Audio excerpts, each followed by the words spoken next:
O Brasil vem se consolidando como o país dos absurdos. Fruto da política genocida dos governantes, o número de óbitos pelo Covid-19 se aproxima dos 120 mil. Enquanto isso, a destruição de nossas reservas naturais também avança. Se entre os meses de maio e julho as queimadas consumiram a floresta amazônica, no mês de agosto é a vez do Pantanal mato-grossense, demonstrando que o projeto do governo federal é a exploração mineral e o agronegócio, mesmo que coloque em risco todo o ecossistema planetário.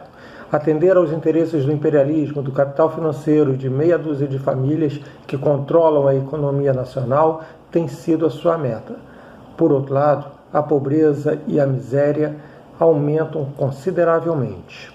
O auxílio emergencial de R$ 600 até dezembro virou um risco para a dívida pública, mas, por sua vez, não se furtou em agradar aos banqueiros com mais de R$ 1 trilhão, conforme denunciou Maria Lúcia Fatorelli. No estado do Rio, o governador Witzel, que jurou acabar com a criminalidade e a corrupção, beira ao impeachment por crime de corrupção. Já os parentes do presidente veem as investigações sobre esse tema tirarem suas noites de sono, pois não conseguem explicar cheques, depósitos, aumento patrimonial e muito mais. Quadrilhas de criminosos agem livremente no estado e no país, mas a resposta do governo federal foi, no mínimo, inusitada. Tirou o exército da fiscalização da compra de armas e aumentou a quantidade de compra de munição por parte da população. Ou seja, tirou o Estado do controle da circulação das armas no país, o que, segundo especialistas, facilita as armas nas mãos do crime. Os horrores estão à mostra, só não vê quem não quer. Está no ar mais um Caminhão do Jornal TV, um programa que vem se consolidando com suas análises independentes sobre política, história, conjuntura nacional e internacional, cultura, sindicato, militares, música, saúde e muito mais.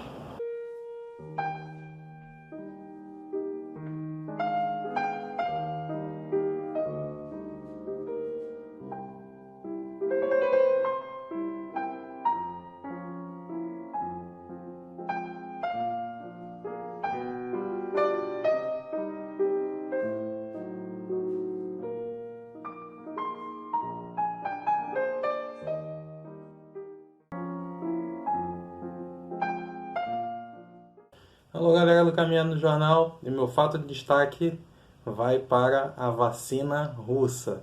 Na verdade não a vacina, mas a disputa geopolítica em torno da vacina. Todo mundo quer ter uma vacina. E isso mostra muito bem como hoje é o mundo multipolar, né? Ao contrário do que nós tínhamos há bem pouco tempo atrás, do mundo bipolar, com a disputa de hegemonia entre Estados Unidos e União Soviética, agora nós já vivemos um mundo multipolar. E a corrida pela vacina mostra muito bem isso como um exemplo, né? Basta você pegar que a China já diz que tem uma vacina, a Rússia tem uma vacina, o Reino Unido tem uma vacina, muito provavelmente os Estados Unidos em breve vai surgir com alguma vacina, e o Brasil agora também surge no cenário com um soro, que é um tipo de tratamento, né? Muito interessante, inclusive. Ou seja, o Covid passou a ser um tipo de disputa geopolítica do significado de quem tem hegemonia na corrida tecnológica. É importante observar também que a declaração da Rússia vem no sentido de trazer a Rússia novamente para o cenário geopolítico mundial, mas dessa vez de uma forma mais tecnológica, mais limpa, sem necessidade ali de sempre ser associada a algum tipo de guerra ou conflito. E aí é importante observar que a Rússia vem fazendo grandes esforços na reestruturação econômica interna do país e também para o exterior, né? Veja aí o esforço dos BRICS. E a Rússia já não é mais o tipo de economia que foi na década de 2000, na ocasião, logo no pós-Guerra Fria, né? A Rússia vem crescendo economicamente e merece grande atenção aí para os próximos momentos políticos do mundo. Valeu, abraço! O meu fato em destaque hoje é a presidência da República do Brasil. um Estado autoritário, uma presidência ultra-autoritária, sustentada pela própria Constituição e pelo que ocorre hoje no Brasil.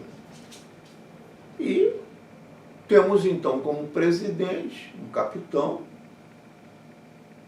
que chegou lá por diferentes fatores, não tem nenhuma ideologia sedimentada de extrema-direita, isso foi pego por seus filhos, por ele aí recente nos Estados Unidos, em contato com Bannon, Breitbart, aquela extrema-direita americana, com cruzes nazistas, que se apoiou por sua vez em Hitler.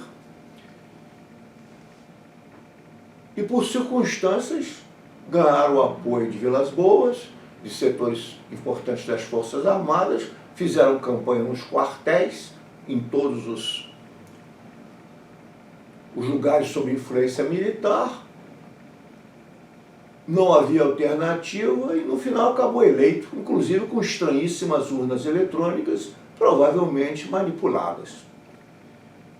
E assim se legitimou um Bolsonaro que está aí, e o que ele está fazendo?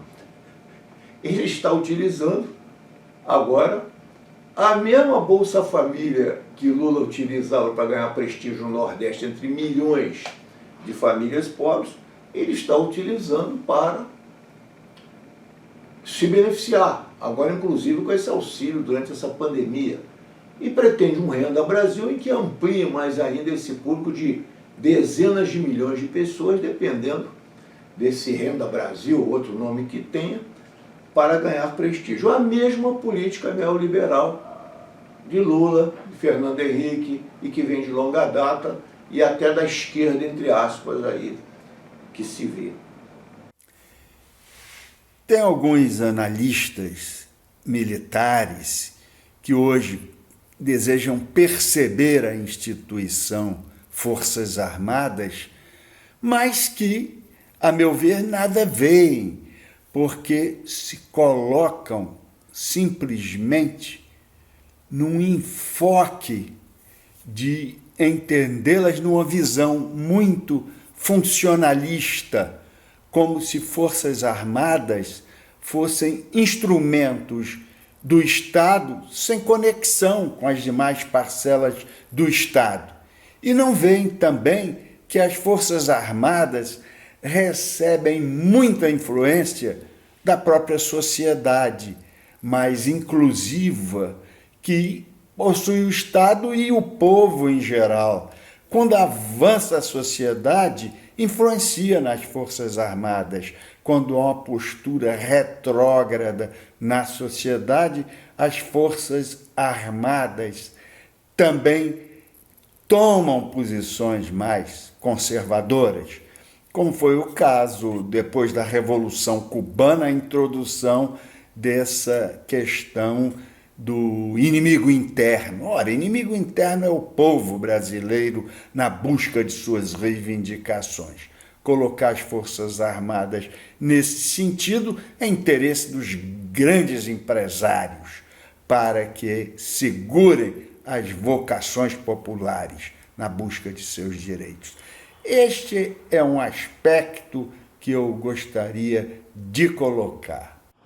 Estamos acostumados a ouvir falar desse governo que aí está, que é um governo antipatriótico, é um governo que está desmontando o Estado brasileiro, é um governo vendido para os interesses dos grandes grupos internacionais, né, do imperialismo, principalmente norte-americano. Mas o que chama a atenção é que esse não é o único projeto dele. O projeto dele, além de destruir o Brasil, é também de destruir a natureza. A natureza que é a grande herança da humanidade. O que nós temos assistido nesses últimos dias em relação às queimadas, não só na Amazônia, mas principalmente no Pantanal mato-grossense, é um verdadeiro crime ambiental. Se engana quem acha que isso se deve à incompetência do governo. Não. Esse é o projeto. É um projeto de entrega das riquezas naturais, não só ao imperialismo, das nossas riquezas minerais, não só ao imperialismo, mas também às grandes madeireiras que já destruíram o Sudeste Asiático e agora, aliados desse governo, que provavelmente são grandes financiadores de suas campanhas, estão aqui presentes. Ou seja, o desmatamento da floresta amazônica, do Pantanal, ele se dá por um grande projeto desse governo.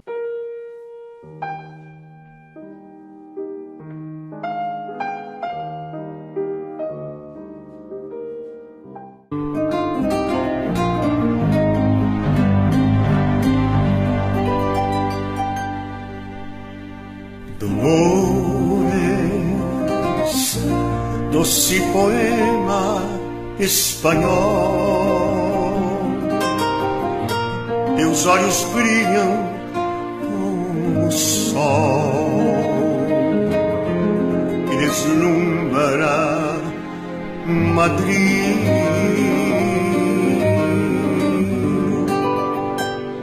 Dançando e tocando castanholas com teus brincos de argolas, eu te conheci.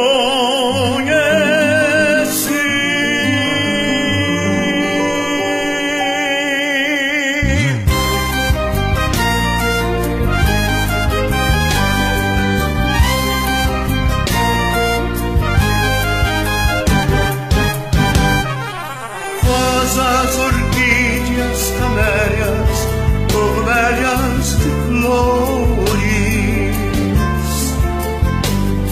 beijos, abraços, carícias, te dei, ó dolores, tudo ao vertente na ânsia de louca paixão. Mas no fim, com desdém, compreendi que Manolo era um dono do teu coração.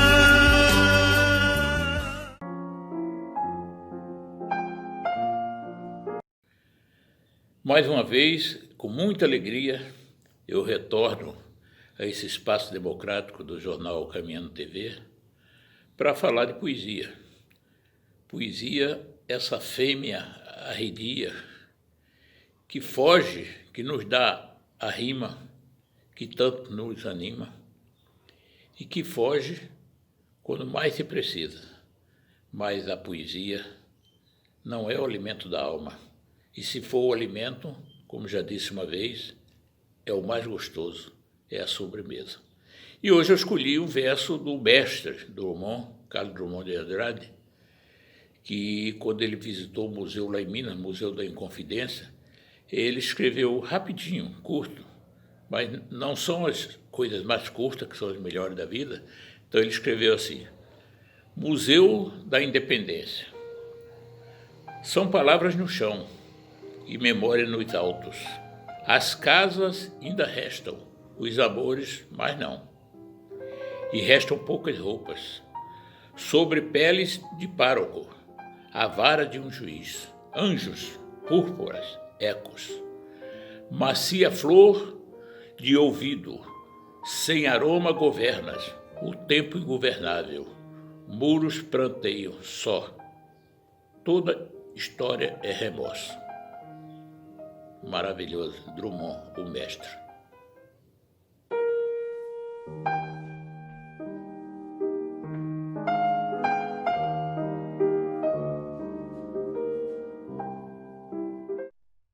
Fala rapaziada, quem fala é Everson Montanha. Estamos aqui na garagem da Tijuquinha, sendo convocado aí uma assembleia agora 9 horas da manhã. 10 horas da manhã começa a assembleia e mais gente está sendo demitida aí, gente, infelizmente. Galera do Caminhando Jornal TV, canal do Montanha, acompanha aí. mais uma assembleia aí, onde a empresa está apresentando uma proposta, né? E o sindicato trouxe uma contraproposta para amenizar a dor aí dos trabalhadores. Mais informações aí, de número de demitido, né? Como é que ficou o acordo, né? As propostas, vou trazer aí durante o canal, durante a semana, para informar vocês aí.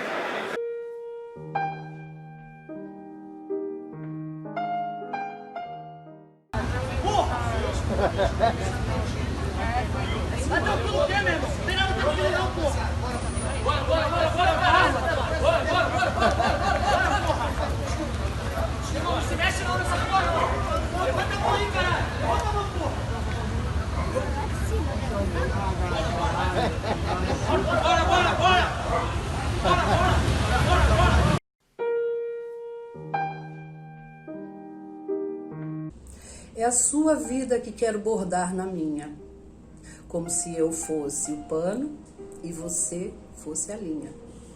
É a agulha do real nas mãos da fantasia, fosse bordando ponto a ponto nosso dia a dia, e fosse aparecendo aos poucos o amor, os nossos sentimentos loucos, nosso amor, o zigue-zague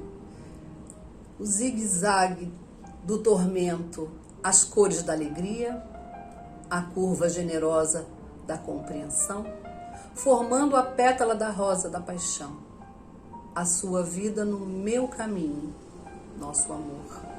Você alinha, eu o linho, nosso amor.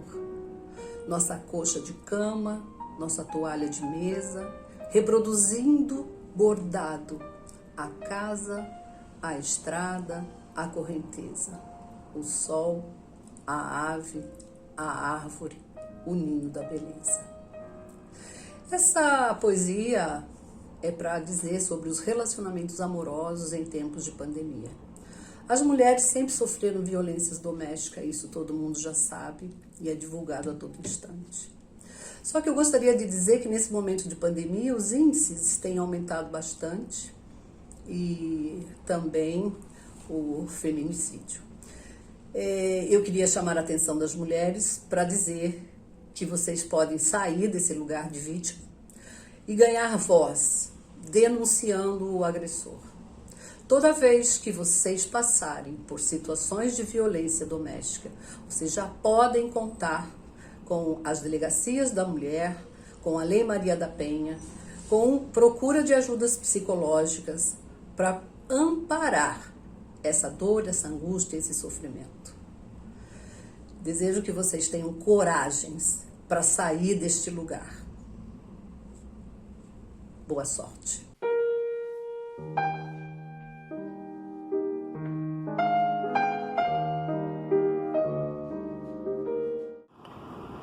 Que os militares são figuras constantes na história do Brasil, isso ninguém tem dúvida. Desde o século XIX, já só se nós pegarmos depois do Brasil independente. Mas tivemos ao longo do século XX também a presença muito importante dos militares, mas não podemos nos iludir. Esses militares que até os anos 50, 60 nós tínhamos nas fileiras do Exército, da Aeronáutica, da Marinha, eram militares com outra formação, militares com uma formação intelectual e uma formação ideológica nacionalista. Ele, por mais que discordássemos dos seus projetos, eram projetos que tinham por objetivo o interesse nacional, seja pelo lado conservador, pelo lado dos grandes empresários, tá? Mas eram interesses nacionalistas. Esses militares que hoje estão comandando as Forças Armadas, que são fruto, portanto, da geração pós-64, que chegaram aos mais altos escalões das Forças Armadas, esses militares são fruto da política expansionista do imperialismo, principalmente norte-americano, da Guerra Fria, ou seja, são frutos da Lei de Segurança Nacional, são fruto de uma vinculação direta com os interesses imperialistas, e são esses militares que retornam ao poder. São esses militares que, por exemplo, o senhor Jair Bolsonaro é herdeiro, né? Ou seja, esses militares eles não têm um compromisso com os interesses nacionais. Esses militares têm um compromisso corporativo exclusivamente. São os interesses da corporação, são os interesses pessoais que falam mais alto. Não tem projeto de nação. Eles têm projeto de quê? Eles têm projeto de poder. Eles têm projeto para comandar o país de acordo com os seus interesses privados, de acordo com os seus interesses corporativos, e isso tem sido dado mostras ao longo de diversas intervenções. Primeiro, por que os militares exercendo esse papel sempre na linha de frente da política brasileira e estiveram mesmo depois da transição democrática, apenas mais escondidos? O que explica isso? A crise permanente das instituições brasileiras. Um Estado fraco, um Estado frágil, que é obrigado a se refugiar sempre no autoritarismo, na corrupção, na manipulação e no militarismo. E poder invisível atuando por trás disso. 64 teve uma participação estrangeira decisiva, foi um golpe estrangeiro, na verdade dólares, IBAD, PES. O Dreyfus já esclareceu isso muito bem, em 1964, a conquista do Estado, também no jogo da direita. O papel americano no mundo está muito bem descrito por muitos livros. No Brasil, Muniz Bandeira, quando fala na formação do Império Americano e na desordem mundial, patrocinada pelos Estados Unidos. Os militares brasileiros são fruto disso. Uma formação péssima, surgindo a partir do Exército Brasileiro da Guerra do Paraguai, uma guerra com interesses dúbios, uma série de atuações até lamentáveis, como é o caso de Canudos, como atuaram no Rio Grande do Sul, cortando cabeças, assassinando favelados e pobres e assim por diante. Segunda Guerra Mundial, um papel também que ainda vai ser melhor descrito, não foi esse papel glorioso que se diz, já há dados sobre isso. O próprio Castelo de Lira Neto fala alguma coisa nisso. E hoje temos aí os militares na linha de frente política, embora Bolsonaro não represente um projeto necessariamente militar. Houve um conjunto de circunstâncias que levaram o apoio a ele, do meio militar, algo que já nos referimos antes e que hoje ocorre. Veja-se que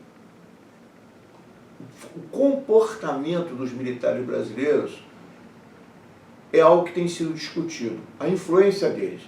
O Sodré lembra que já durante o Estado Novo, ditadura de Getúlio, buscavam-se selecionar determinados elementos para as forças militares. Tentava-se evitar operários, judeus, etc., já no estilo neofascista, por influência, inclusive, na época, da Alemanha nazista. Então, já naquela época, havia uma tentativa nesse sentido. Então, sempre houve uma proteção, um isolamento dos militares brasileiros, que responderam aqui. Aqui respondem. Não é? Afinal, aqui respondem. A que influência respondem? Das classes médias? Em parte. Talvez alguma influência mínima. Está aí o Lamarca, né? Filho do sapateiro, se não me engano. O capitão que se revoltou contra as injustiças presentes no Brasil e os absurdos do capitalismo. Mas nós vamos notar que, fundamentalmente, essas forças armadas foram influenciadas e capitaneadas, principalmente de 1945 para cá, época da guerra, pelo Império Americano, através da educação, da pressão, da Guerra Fria, de bolsas nos Estados Unidos, de contatos no exterior, etc. Porque a defesa militar depende de tecnologia. e depende, além de tecnologia, da indústria pesada. Se nós não temos tecnologia na indústria pesada, estamos aqui perto dos Estados Unidos sob influência maior, nós dependemos, nesse sentido, de quem? Dos Estados Unidos. Podemos ter uma situação comparativa do governo ditatorial do Estado Novo, de Getúlio Vargas, na influência mesquinha às cabeças jovens e infantis, levando aquela formatura, aquela colocação, às vezes excessivas, de hinos pátrios nas cabeças infantis, sem explicar-lhes o processo político concreto que acontecia naquele visceral ligamento da ditadura do Estado Novo com a violência do nazifascismo internacional. Hoje, Bolsonaro implanta essas escolas denominadas cívico-militares, que é um absurdo, tentando militarizar crianças e jovens adolescentes. Quem quiser, vá para as escolas militares. Lá, sim, ele vai ter uma formação, mas sabendo que o militar não é o monopólio em defesa da pátria brasileira, do seu povo e das suas riquezas. Tem de ter uma ligação das Forças Armadas com uma sociedade concreta, como se fez na luta pelo monopólio estatal do petróleo, onde instituições civis, até porque o clube militar é uma instituição civil também, não é um complemento das Forças Armadas, mas ligada também às lutas de pessoas oriundas do mundo civil na busca de fazer uma pátria livre. E a mesma coisa foi quando o Brasil participa da Segunda Guerra Mundial contra o nazifascismo, quando Getúlio é forçado pela mobilização nacional e também pelos interesses norte-americanos a ingressar na guerra contra o eixo. Essas coisas têm de ser vinculadas à política. O processo educacional não pode levar em consideração essas coisas. Alô, amigos do Caminhando Jornal, da TV Comunitária do Rio de Janeiro. Então, este Rio de Janeiro...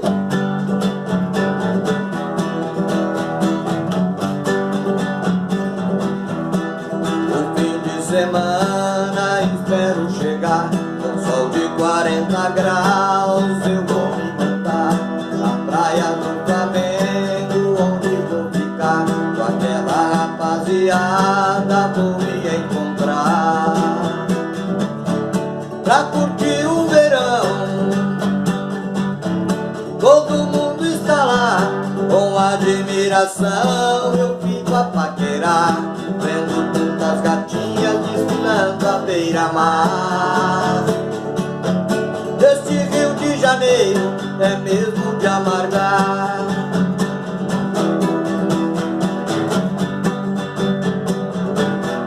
Do governo aterro até o futebol, jogo de buraco, peteca e voleibol, e no fim da tarde um chope pra refrescar. E quem se deu bem já vai se mandar. Um grande abraço e até breve.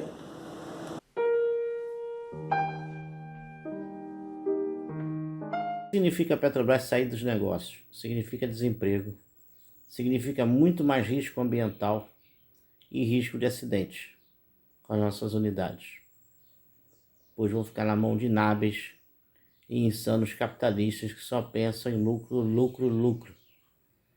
A mesma coisa acontece no norte do país. Até Urucu, que tem uma base de refinaria e exploração interna, mas é afastado muitos quilômetros de Manaus, ela também está sendo doada. Já chegamos ao Sudeste, em unidade operacional no mar e enterra no Espírito Santo. E não vai parar por aí. É liquidação total. Estamos chamando de xepa do Guedes.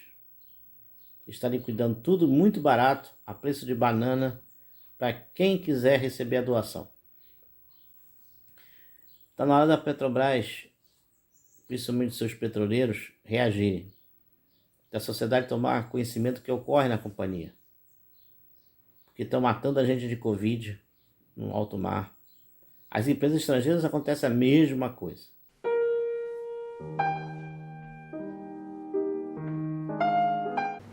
Hoje eu quero falar sobre um tema sensível, que talvez até nos traga problemas, que é a crise das esquerdas. A pergunta que se faz e que aqui fazemos é o seguinte: como se explica, depois de décadas de redemocratização, como se explica, depois de mais de 10 anos de governo das esquerdas, segundo consta, segundo a extrema-direita, governo até de comunistas, como se explica chegarmos a um Bolsonaro e a este Brasil destruído que está? Porque eu não vou aqui nem me alongar sobre a situação do Brasil.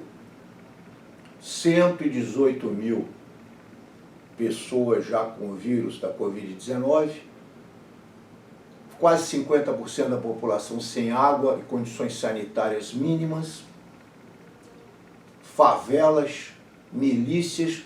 O Brasil, na verdade, é um estado mongoloide. E como chegamos a isso? E a um Bolsonaro no poder, depois de mais de décadas de um governo dito de esquerda. Existe uma crise da esquerda? Em primeiro lugar, é um problema de definir o que é esquerda, porque houve uma distorção deliberada desse conceito de esquerda. Estivão Mesaros reparou isso muito bem. Acreditamos que uma das melhores distinções é o esquerda-direita de Norberto Bobbio, mas é preciso situar o que é a esquerda, porque tem se chamado de esquerda governos neoliberais, líderes neoliberais e outros, que estão subordinados, na verdade, por trás desse termo neoliberal, ao imperialismo americano. E não vemos como alguém favorável a bombas, a atentados, a desigualdade, a bilionários, a centenas de invasões no mundo inteiro, a desigualdade, usando um critério do Norberto Bobbio, a extrema desigualdade, como pode alguém assim se dizer de esquerda? Então, esquerdas são socialistas, são comunistas, esquerdas são aqueles que pregam a maior igualdade, que enfatizam a igualdade e, no mundo de hoje, e já de alguns séculos, são contra as ações terroristas do Império Americano. Então, o que houve com as nossas esquerdas? Como se explica a omissão delas hoje? Na verdade, observamos que a oposição ao governo Bolsonaro, que é um governo de extrema-direita, com ligações à extrema-direita americana, de Bannon, Breitbart e outros, o que nós vemos é que a oposição é feita pela direita, de certo modo lá pelo governador de São Paulo, do PSDB, que também quase não faz oposição, e pela Rede Globo, Folha de São Paulo, etc. Nós não vemos lideranças à esquerda, como se dizia, nem se colocando aspas, fazendo essa oposição. Então, como explicar isso? Eu diria, recorrendo a uma Rosa Luxemburgo e aos mesmos valores esquerdistas para analisar a própria esquerda, que se trata simplesmente, e se tratou, de um fenômeno também ocorrido na Europa, e ela escrevia em 1899, de oportunismo, reformismo, revisionismo. O que houve com a nossa pseudo-esquerda foi isso. Na verdade, uma tremenda deterioração de valores, e na verdade foram governos neoliberais que nada tem de esquerda, tirando as aspas. E Luxemburgo já falava que o resultado da participação da esquerda em governos, não era uma representação política em parlamentos, mas em governos capitalistas neoliberais, sempre era, e ela diz aqui claramente, a confusão e a corrupção. E foi o que aconteceu no Brasil.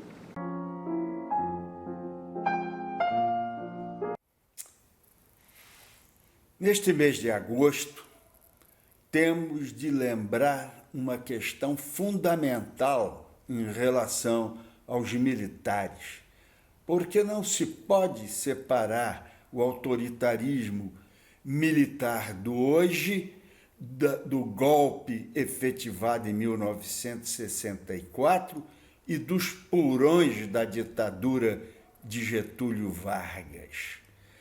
Um tripé se dava: o general Góes Monteiro, um intelectual de direita, fascista no governo ditatorial de Getúlio Vargas; general Eurico Gaspar Dutra, outro general fascista; e Filinto Miller, que tinha participado da coluna Prestes e tinha sido expulso da coluna por questões de dúvidas quanto ao dinheiro necessário à sobrevivência da coluna.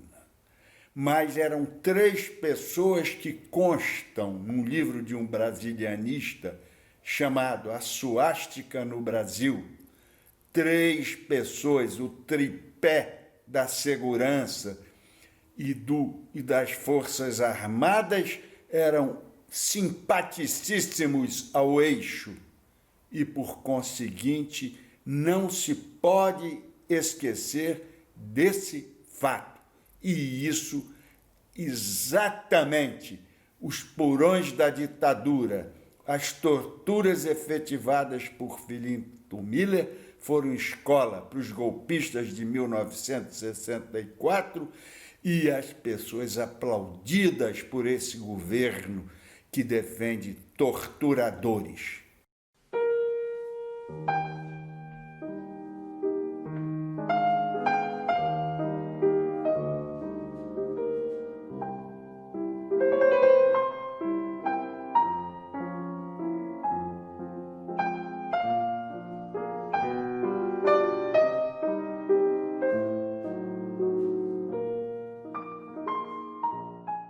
Bom dia, tudo bem?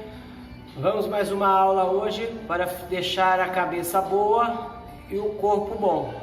Vamos lá? Atrás da cadeira, apoia o joelho na cadeira e faz a flexão do joelho. Segura 1, 2, 3, 4, 5, desceu. 1, 2, 3, 4, 5. 1, 2, 3, 4, 5. 1, 2, 3, 4, 5. Faça de 10 a 12 repetições. 1, 2, 3, 4, 5. Troca de perna. 1, 2, 3, 4, 5. 1, 2, 3, 4, 5. Segurou na cadeira e faz uma flexão plantar.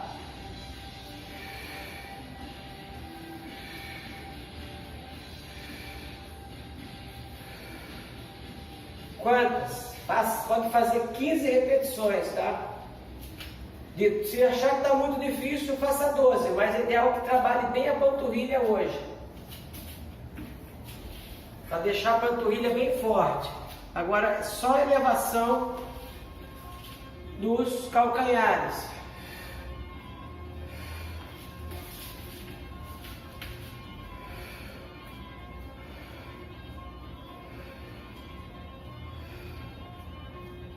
Também é um trabalho de panturrilha. Se achar que está muito tranquilo, segura 1, 2, 3, 4, 5 e desce. E contrai 1, 2, 3, 4, 5 e desceu.